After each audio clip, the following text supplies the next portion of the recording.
ผัวก้อยกับสีพิงเนาะ ผัวก้อยกับสีพิงเนาะ มาถึงงานอยู่บ่มาละ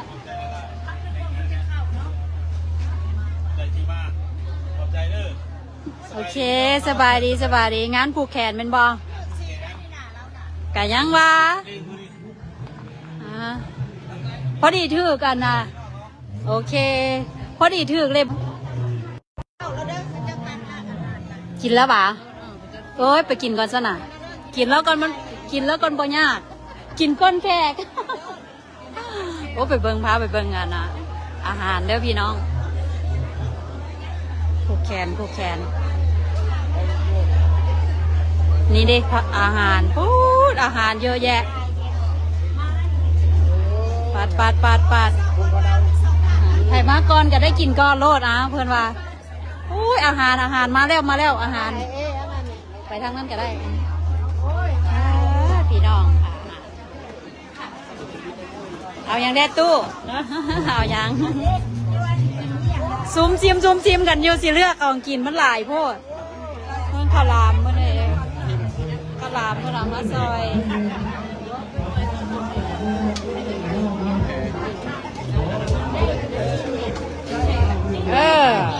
แถวนี้เป็นอาหารหวานของหวานแถวนี้นะ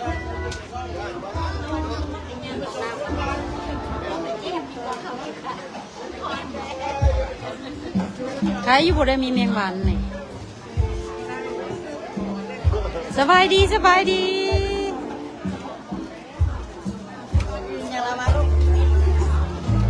แถวนั้นสีพิงแถวนั้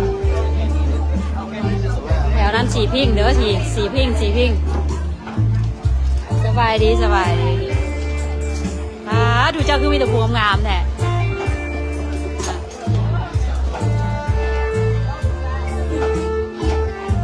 ยังแต่งบ่แล้วปะนี่ ยังแต่งบ่แล้วก็มีสิพากินข้าวได้บ่านี่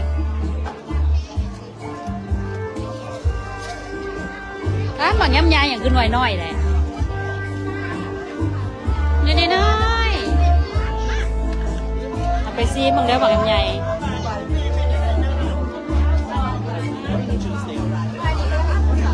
อาหารเยอะแยะไปทางนั่นดอกเว้ยไปทางนี้ดอกเว้ยอาหารสบายดี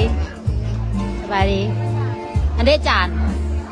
มาทางนี้มันก็ได้อาหารของมาก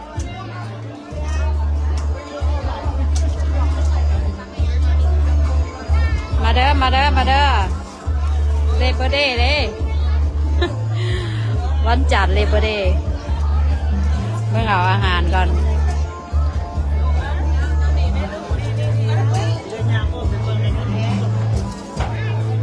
อ้อมไปทางนั้นเอา2 ตอน คันบอกเอาย่ามันเครียดกายกูเป็นบอกนี่ของมากในแบบนี้มันเย็นเลยของมากกินง่ายๆนี่อันนี้มีอย่างนี้มีดบ่มีดบ่จัก2-3 หน่วยซะอาหารเด้อพี่น้องอุ้ยแมงวัน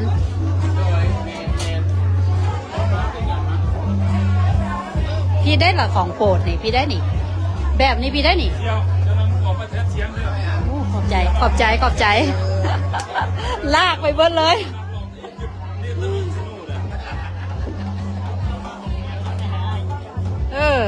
เป็นแต่แซ่บนะอันนี้ปลา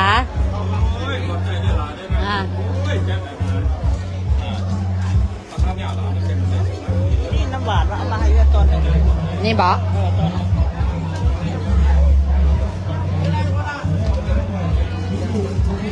ก็สิแมนเบิร์ดละ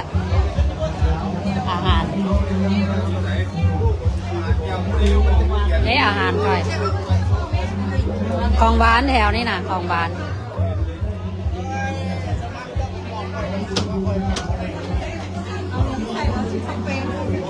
เ เออ ต้องได้แปลงทางออกแล้วนี่ ไปเอาน้ำไปค่อยไปได้ที่ เออ ไปพุ่นก็ได้ไปรถ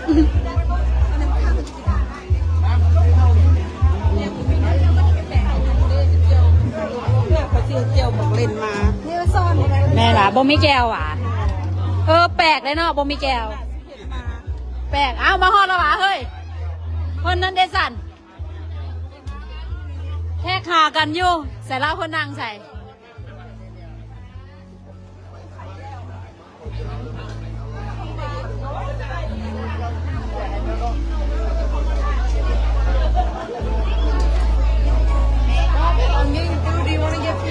สบายดีสบายดี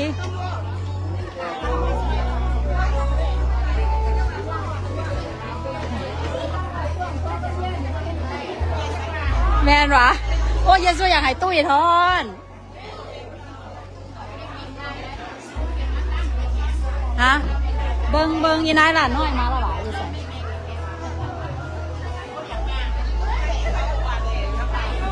เพิ่นอยู่แถวไหนจ๊ะพอสิได้ย่างไปย่างมานี่จังไงน้ำจิ้มเด้อไปเบิ้ง YouTube เด้อบัดนี้เด้อนี่ประมาณนี้แหละคนไล่ให้เบิ้งซ้ำนี่แหละ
คนรักของเราแล้วก็มาจากไป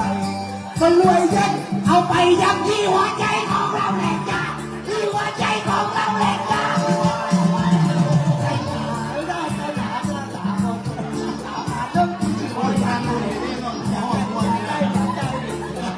มันเป็นห้องเพลงอย่างนั้นน่ะให้เอา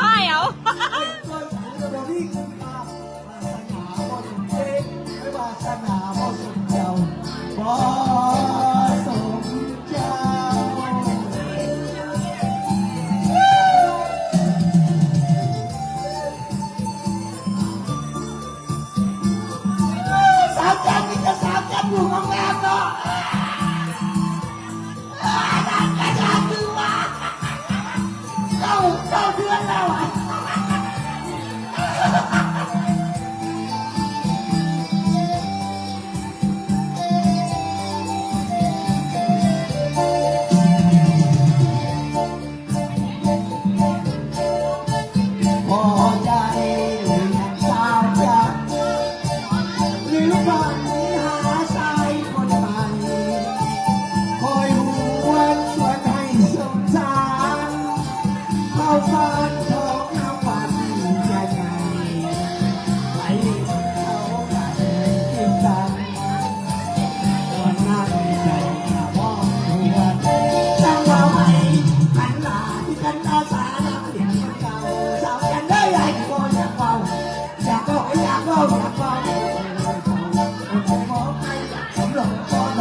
หัวใจช้ำเราร้องเพลงหัวใจช้ำหัว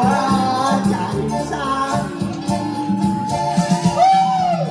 สาวแก้มเปียกแล้วสาวแก้มเปียกแล้วสาวแก้มเปียก Thank you เด้อสาวแก้มเด้อ ขอบใจทั้งสบายเลยสมาคมคนของเราก็ได้เอาวันนี้ก็ได้จัดให้แกทั้งลูกซ้ายก็ได้จัดน้อยเนาะเดินทางมาจากให้รอนั่งกันเอาเพลงยังลูกซ้ายเอาพ่ออันนั้นมอบให้แกลูกซ้ายเขาหน่อยเด้อจัดน้อยเอาลองเพลงให้พ่อฟังก่อน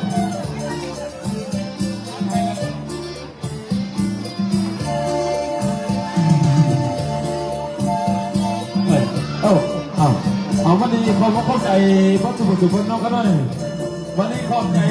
ทั้งอาจารย์สวัสดิ์เพชรได้ขนาดจังหน่อยจังให้อาจารย์สวัสดิ์เพชรไปลินมันม้วนเลยค่ะเอาวันนี้ให้ลูกชายเขาหน่อยจังหน่อยมันม้วนลูกเอาตัวแล้วให้ลูกชายเขาเนี่ยเอาลูกเอาขอบใจเลยทั้งสปอนเซอร์เขาเสียทองเนาะเพิ่นเอาหมูมาตัวนึงเลยค่ะขอบใจพระสุภสุพจน์เนื้อกันหน่อยที่ได้ประกอบส่วนเราเบียร์เรายาเพื่อสุภาพสุพจน์ขน่อยต่างหน้าไอ้หักขน่อยหรือว่าหักขน่อยขอเขามุ่งเข้าใจว่าสุภาพสุพจน์ขน่อยดีเสียสละเอาไม่อาจคุณค่าขอให้ความสุขความเจริญจงเกิดนี้แก่บรรดาทานทุกคนกันเลยเอาวันนี้มอบให้แก่ทั้งลูกชาย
ข้อมูลใจดี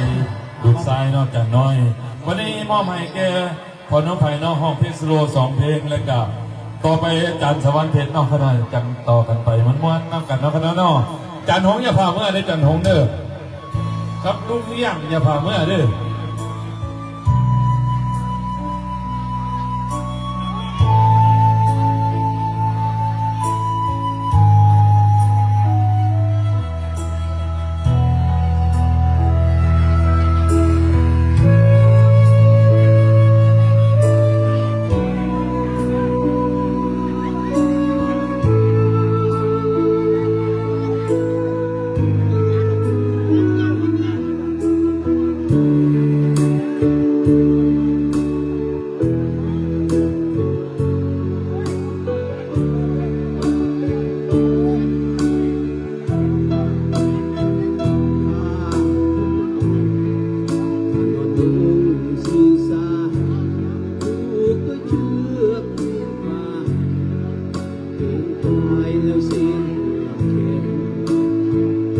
ไม่ต้องสนใจมาดัดนิสัยข้าหลอกมานี้ถ้ามันลุกลุงก็เห็นถ้าเป็นแค่เพียงจ้าถ้าเห็นมองทางลาสมัยสุดที่เห็นคุณดาตามใจแก้วหูตาอย่าเปิ้นหรือใจ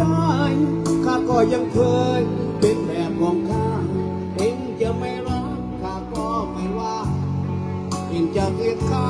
ไม่ว่าสักน้อยไอ้หนุ่มบางนายมันใส่กางเกงหุ่นสวยข้าเองช้ากางเกงขาดด้วยคนสวยไม่ต้อง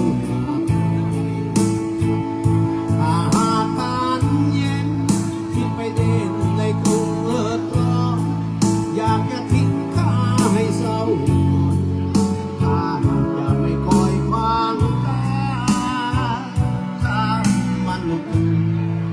ข้าโดนทุ่งสีหูข้าพูดเองดูหวังอยู่ก็คงนาข้าชอบไทยเดิมข้าสูงข้าเสื่อมเขาอยู่ของข้าข้า หิวอีกแล้วปะกินอีกก่อน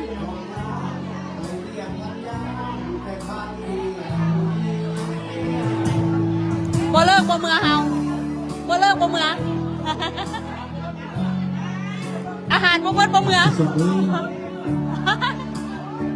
เหล้าบ่เบิดบ่เมื่อรุ่นนี้งานไหนบ่เลิกบ่เมื่อ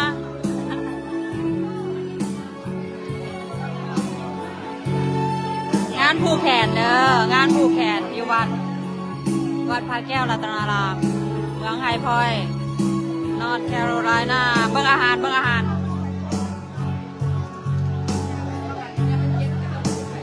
สีงามๆเนาะนี่ของหวาน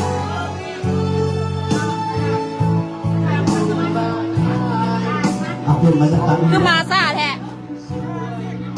เล่นบ่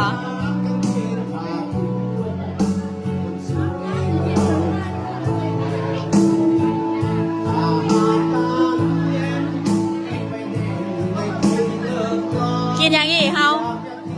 ขอปุ้นเต้นไปเต้นมาแล้วหิวท้องลง ท้องลงแล้วหิว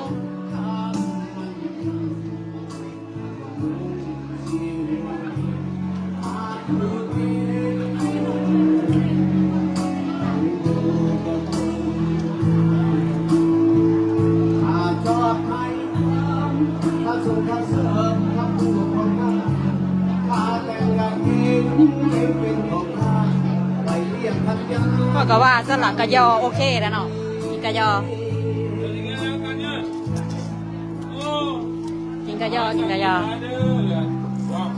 แม่นวะกินแล้วไหม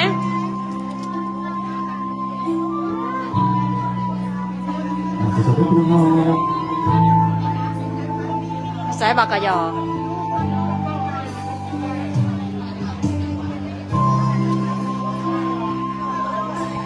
ว่าสิเอาหยังเพราะว่าสิเอาหยังก็จะเจเลย เพราะว่าสิกินน่ะนะกระจอกเบอร์ละบาทสปริงโรล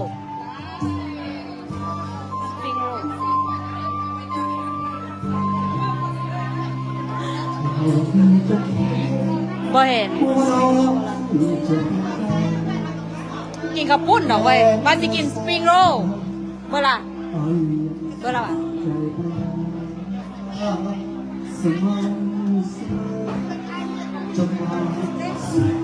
โอเคเด้อพอยามกินแล้วสิกินก่อนเด้อปันนี้เด้อเบิ้งถ้วยกับปุ้นเด้อก็แหลกก่อนเป็นแต่แซ่บเนาะ